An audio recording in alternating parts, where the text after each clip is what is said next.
this lecture, we'll be discussing some problems for consequentialism and utilitarianism. First, I want you to think about two different cases where utilitarianism has differing judgments from what we might think of as our normal moral judgments. The case of the life-saving poisoner is a situation in which, suppose you dislike your boss. You dislike him so much that you plot to murder your boss. Your boss loves food, and you know this, so you buy your boss a decadent cheeseburger, and you attempt to poison it. When you go to poison it, you accidentally mix up the arsenic with the aspirin. You know, they're both labeled A, and they're near each other in your medicine cabinet. And by accident, you put aspirin in the cheeseburger that you serve to your boss. Now, unbeknownst to you, your boss is about to have a heart attack. Upon eating the cheeseburger, your boss has a heart attack, but the aspirin that's in the cheeseburger actually saves your boss's life. Now, your boss is a good member of society, and everyone loves your boss, and so ultimately, the fact now that you tried to poison your boss has led to his life being saved, and it's ultimately made everyone in the community much more happy. Now, according to utilitarianism, the consequences of your action in attempting to poison your boss were extremely good. They made everyone more happy on the whole, and so the action was morally right. Now take another case, similar setup. However, by accident, you actually end up poisoning your boss. Suppose you make the cheeseburger yourself and slightly undercook it, or serve slightly bad meat, and that causes your boss to die. You're trying to do something nice for your boss instead of bad for your boss in this case, and it accidentally causes your boss to die. In this case, that makes everyone sad, and you have done something morally wrong according to utilitarianism, even though you weren't attempting to do so. Now, in these two cases, there's at least two sort of general problems that seem to arise for utilitarianism. On the one hand, things that we normally think of as immoral, certain kinds of actions, are going to turn out to be moral just in case they happen to be involved in situations that ultimately lead to more happiness. Second, utilitarianism tells you that most of the time your actions are actually immoral and that you are actually a bad person on the whole when your actions don't lead to general overall happiness and good consequences. And you might think, well, wait a minute, that can't really be right. I mean, I'm a good person most of the time, right? I try to do good things. But on utilitarianism, whether or not you're trying to do good things is neither here nor there. In fact, it just doesn't matter. This might make utilitarianism seem like it's missing something, like there's some sort of moral consideration that utilitarianism on the whole just doesn't get at. And that seems right on the surface, right? It doesn't seem to give certain kinds of considerations to an attempt to try to do the right thing rather than, actually just doing the thing that happens to create the most happiness. Now, if that's right, and trying to do the right thing in some way matters morally, then ultimately it's going to seem like utilitarianism isn't a fully adequate moral theory. That is, it doesn't actually capture all of our intuitions about what's right and what's wrong, because it only focuses on the consequences and happiness. And maybe in the end, happiness isn't the only thing that matters. The initial question arises here about whether or not moral goodness is based only in the consequences of an action, and whether or not we can determine whether or not an action is good or bad, right or wrong, on the basis of understanding the intentions behind the action. Direct utilitarianism, in particular, seems to conflict with our general intuition that intentions matter for moral actions. In particular, direct utilitarianism seems to conflict with the needs of justice and ultimately can be used to condone the violation of basic human rights. Now, there are two cases that often get brought up to show this. The case of the hospital and the case of the angry mob. In the case of the hospital, imagine someone goes to the emergency room because they have, a bloody nose and their nose won't stop bleeding. Upon, getting to the emergency room, they're checked in, they get tested, and the emergency room doctor realizes that this person is a perfect match for 5 other individuals that are in the hospital that happen to have serious ailments with failing organs. Now, what should this doctor do? Normally, we would think, oh, well, you patch the person up, you fix their bloody nose, and you send them on their way.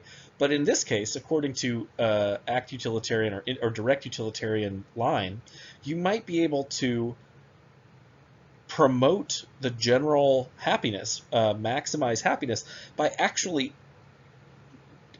basically just taking this person, killing them, harvesting their organs, and using those organs to save the other 5 individuals, thereby, creating, saving 5, sacrificing 1, creating 5 times as much happiness in the world as there would have been. Now, that seems rather problematic. The idea, like, why would anybody ever go to a hospital in such a case? Well, you might change the case, too, to think of, like, the individual that's in the ER as someone with no family and no friends, that's kind of just a loner, and nobody would actually miss this person. Well, in this situation, would it be morally right, to actually kill this individual in order to save the other 5?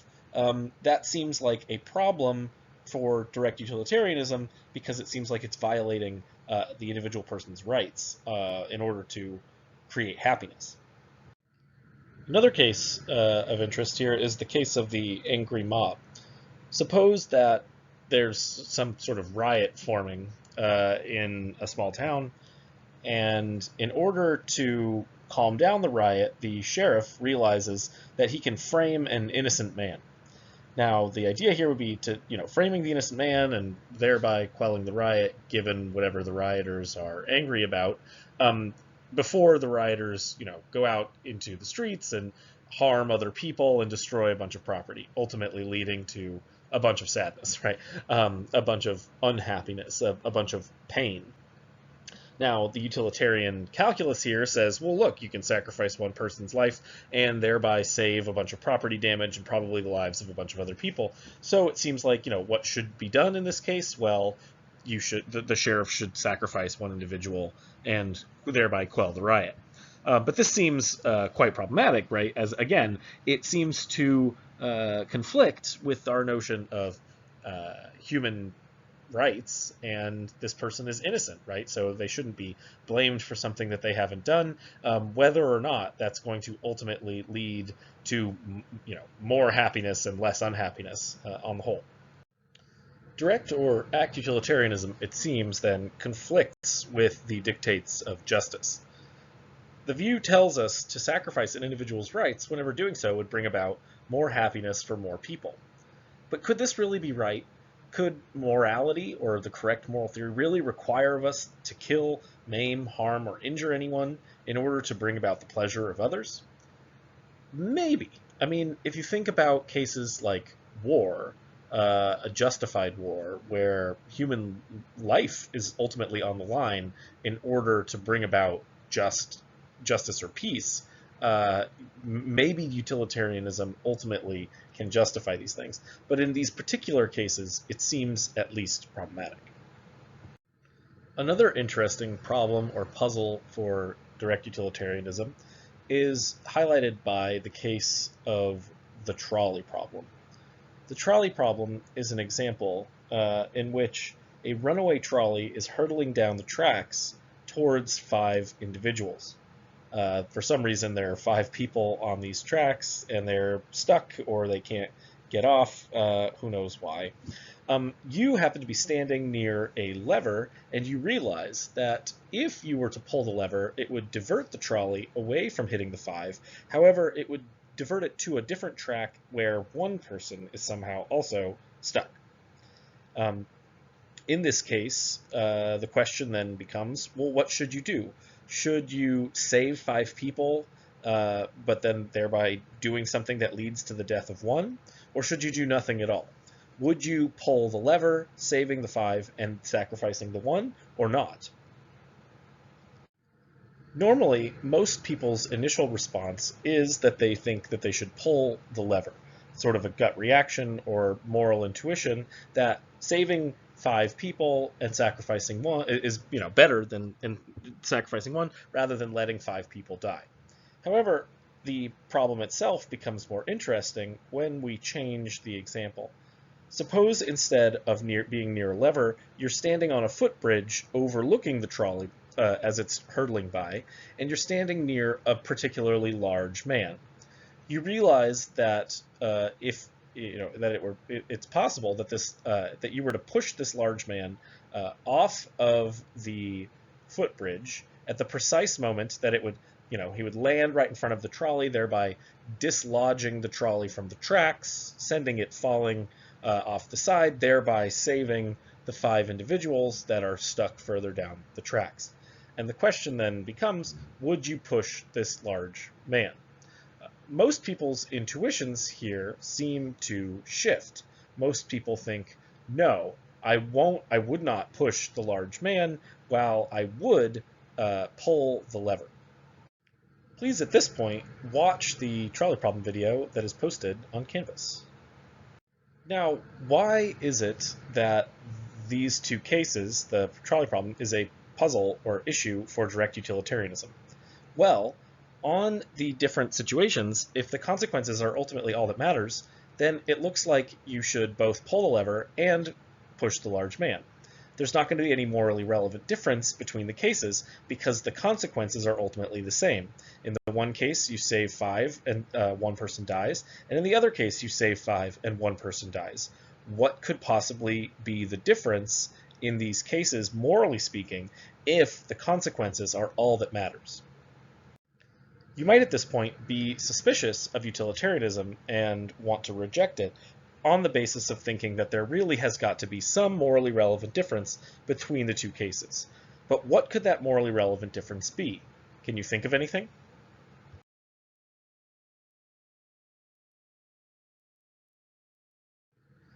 Some have been convinced that there's a difference, particularly moral difference, between what's called doing and allowing, causing harm and allowing harm to occur.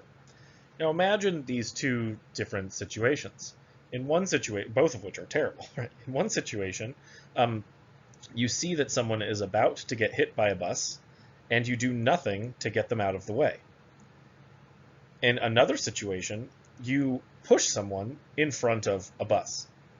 Now, in the thought, in both situations, the consequences are ultimately the same. The person gets hit by a bus. However, in the one situation, you allow the harm to occur, and in the other situation, you cause the harm, you do the thing. In particular, people tend to think that the doing is worse than the allowing. There's a general thought that being the central cause of certain harms is morally worse than allowing certain harms to occur. When one knows that a certain harm might occur and does not interfere, one may be doing something morally problematic. However, when one causes when one is central to the cause of the harm itself, it seems quite problematic. Here, this might explain the difference in intuitions that people have in the trolley problem cases. By pulling the lever, one merely allows harm to occur, when pushing the large man actually is involved in a doing. It's causing the harm. If this is true, though, And we hold fixed that the harm that occurs is the same in both cases. That is, one person dies and 5 people are saved.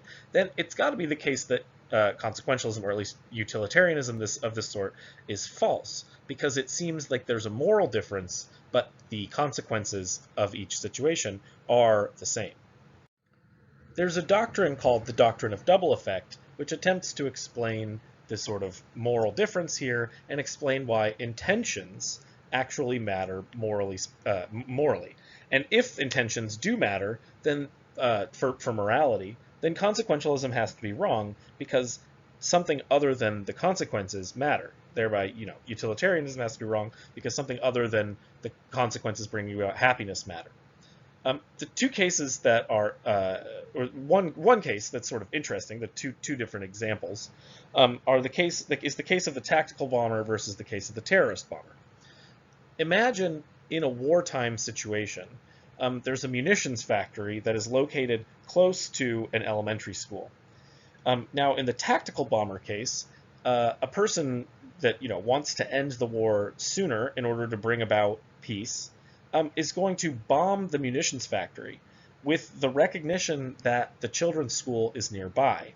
However, if in blowing up the munitions factory they harm any children in the process, it wasn't their intention to harm the children, right? It was something that they foresaw as a possibility in blowing up the munitions factory, and in a situation in which it occurred, it was something that they didn't intend. However, they foresaw the possibility.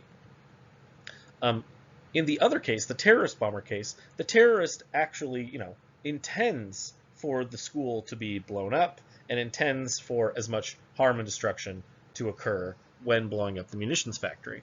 So here, the same example, the same consequences ultimately result. The bombs get dropped, the munitions factory explodes, the school becomes affected, some children end up dying. However, in the one case, the tactical case, the fact that the children die is unintended. It's an unintended consequence, even though it is a foreseen consequence. Whereas in the terrorist bomber case, the atrocity of harming these children is actually intended. It seems people tend to think that the terrorist bomber case is worse because of the intentions involved. If that's correct, then consequentialism must be wrong because intentions matter for morality. We need to be careful here, though, because things might not be so simple. Utilitarianism, as a view, can still respond to many of these criticisms, because there's another distinction that we need to sort of be careful in thinking about when we're talking about rightness and wrongness, and that's the distinction between being praiseworthy and blameworthy for your actions. It's possible that doing the right thing and doing the wrong thing could come apart from being praiseworthy and being blameworthy. It might be that if you do the right thing with the right intention, that you are ultimately praiseworthy in your action. However, it could be that you did the right thing in a certain situation, but with the wrong intention, right? So maybe you save your boss's life by giving him aspirin at the opportune moment. However, you were trying to murder your boss. In such a case, you may have done the right thing, morally speaking, but not be praiseworthy for what you did. In this case, the thought is we might use this kind of distinction to explain what's going on in these intuitively problematic cases for utilitarianism. Indirect utilitarianism avoids the problems that plague direct utilitarianism when it comes to the hospital example, the mob example, and maybe even the trolley problem example. The reason for this is that indirect utilitarianism says that we should follow particular rules that are dictated by the general principle of morality, the greatest happiness principle. And so in the hospital case, generally actions that tend to bring about the most happiness are to treat individuals that come into the ER, not sacrifice them in order to harvest their organs. Similarly, in the mob case, actions that tend to promote the most happiness are treating innocent people as innocent, right? Similarly, possibly in the case of the trolley problem, the action that tends to promote the most happiness is to avoid causing, to save people if possible, but to avoid, pushing people and causing people to fall to their death. However, indirect utilitarianism in general is still problematic because it's a species of consequentialism. A famous philosopher, Bernard Williams, has posed two cases, the case of the botanist and the case of the chemist, to show that even indirect utilitarianism is problematic because consequentialism itself is problematic. Williams' two famous cases. In the first one, we have the botanist. I'll call him Jim. Jim the botanist is, travailing the Amazon forest, looking for fancy plants, and he comes across a military group that has captured a number of native people, and the military group is going to murder these 20 natives by firing squad. And the leader of the military group comes to Jim and says, "Jim, here you go. I'm going to give you this gun, and I'm going to have you shoot one of these natives. If you shoot one of these natives, then the other 19, are free to go. However, if you don't shoot one of these natives, we're going to shoot all 20. Now, the question here becomes, a deep moral problem for Jim. Jim is, your regular botanist. He's not someone that's a cold-blooded killer. He's not someone that's maybe even thought a lot about whether or not he could kill someone in any situation. He doesn't want to have to kill anyone, particularly not in this kind of scenario. Now, but what is the right thing for Jim to do in this case? Supposing that Jim doesn't want to kill anyone, should Jim kill one person in order to save another 19? Or should he allow 20 people to die? That seems problematic. According to utilitarianism, the answer is obvious. Kill one person and save the 19. In the other scenario, the scenario of George the chemist, or the chemist, I'll call him George. George is in a tricky situation. He graduates from with his PhD and in chemistry, but he can't find a job. His family is sort of suffering because he doesn't have money, and he's offered a job by a colleague, but the job is working for a chemical weapons facility.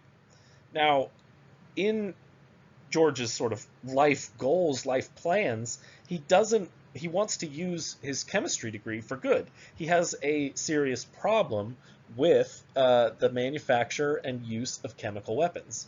However, if he were to take the job, it would make his family happy. Now, his colleague also lets him know that were he not to take the job, then they would hire somebody else that's very gung-ho about chemical weapons. And so George has the opportunity to take a job with a company that he doesn't really like, but to slow down the pace of the research, thereby leading to less chemical weapons on the market, less people getting injured, and in wartime having chemical weapons used on them. So on the utilitarian calculus, it seems that George should take the job and work as slowly as possible so that less chemical weapons end up on the market and less people die and become horribly maimed by these chemicals. However, George doesn't want to have to work for this company. So the question then becomes, what should George do? Williams criticizes consequentialism in general because he thinks that the view ultimately disregards a person's integrity and their personal life plans. Consequentialism is callous, cold, and calculating in that it requires that we ignore our own projects, our own emotions, our own feelings, in order to bring about the happiness of others, of everyone, and avoiding the unhappiness of everyone. This, Williams thinks, is ultimately unrealistic for a moral theory. Here is a quote from Williams. "The point is that the agent is identified with his actions as flowing from projects or attitudes which he takes seriously at the deepest level, as what his life is about. It is absurd to demand of such a man, when the sums come in from the utility network, which the projects of others have in part determined, that he should just step aside from his own project and decision and acknowledge the decision which utilitarian calculation requires. It is to alienate him in a real sense from his actions, and the source of his action in his own convictions. It is to make him into a channel between the input of everyone's projects, including his own, and an output of optimific decision. But this is to neglect the extent to which his projects and his decisions have to be seen as the actions and decisions which flow from the projects and attitudes with which he is most closely identified. It is thus, in the most literal sense, an attack on his integrity." Williams thinks that an adequate moral theory ought to take into account the moral integrity that goes into being the origin of your own actions. That is, the center from which actions stem from your own ideas and projects. Consequentialism says that you ought to ultimately sacrifice your plans, no matter how well-intentioned or central or integral they are to your own personality or psychology or narrative, if they don't optimifically create the best situation for everyone. So ultimately, if Williams is right, then personal integrity matters morally. Consequentialism then turns us into what we might think of as morally calculating automata that don't, where our own personal plans and integrity just get factored in to the calculus that we run when trying to make decisions. That means ultimately, on his view, that consequentialism can't be an adequate moral theory because it doesn't take an individual's integrity centrally into account when thinking about what it is that individuals should do. Up to this point, we've seen problems with consequentialism for utilitarianism and also just general problems with act utilitarianism. However, there's specific problems that have to do with hedonism. Hedonism is the view that happiness ultimately boils down to pleasure. And so what makes something morally good is how pleasurable it is, and pleasure is ultimately the thing that we ought to be pursuing. There's this once you accept hedonism, you get this thing called the hedonic decision procedure, which is basically when you're trying to decide what to do, what's going to be morally the right thing to do, you should do whatever will bring about the most pleasure. However, there's a problem, and the problem is the experience machine. This machine was postulated by a philosopher by the name of Nozick, and the example goes like this. Imagine, if you will, there's a machine, sort of like The Matrix, if you've seen the Matrix movies, in which you could get into the machine, and once in it, you'd forget that you've gotten into it, and it would give you the most pleasurable experiences you could ever have in your life. It would, in a way, it would be like virtual reality, but in this virtual reality simulation, you would be experiencing all of the greatest things life has to offer. You would get all the best jobs, you would have all the power that you wanted, you would be recognized for all of your achievements, you would marry the most beautiful spouse, you would have the most wonderful children. All of those things would happen to you. You would experience a life of the most pleasure possible. Now the question is, given the possibility of this machine, suppose somebody showed you the machine and offered to let you get into the machine, the question then arises, should you get into the machine? Most people ultimately think, no, I don't want to get into this machine, no matter how much pleasure I'll ultimately experience from it. And Nozick thinks that this shows that there's something other than pleasure that people value. And if there's something other than pleasure that people value, then pure hedonism is wrong. And so some of the underlying features of utilitarianism are fundamentally problematic. One way of thinking about this is that ultimately something other than pleasure itself is valuable, something about authenticity, like authenticity with respect to living your life making sure that it's real and not some sort of simulation, and having genuine interactions with actual people in the world seems like the kind of thing that some people think is valuable. And if that sort of thing is valuable, then it's not the case that pleasure for pleasure's sake is the only thing that's valuable.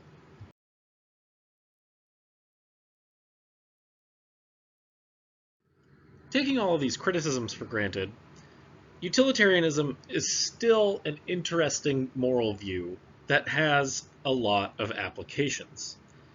Many contemporary utilitarians take what we might think of as a two-leveled approach to the theory, where there's some sort of fundamental base-level theory that handles human rights and ultimately says that we're not allowed to violate those rights, even in an attempt to make everyone happy.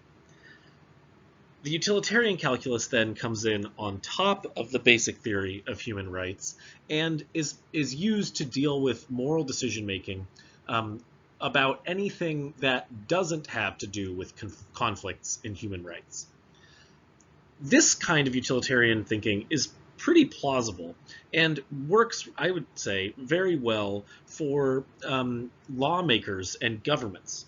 Governments should probably be acting in utilitarian ways where they don't violate individual human rights. Once rights have been taken into account, however, we should really be trying to make the most people the most happy without doing anything that would violate any of those rights.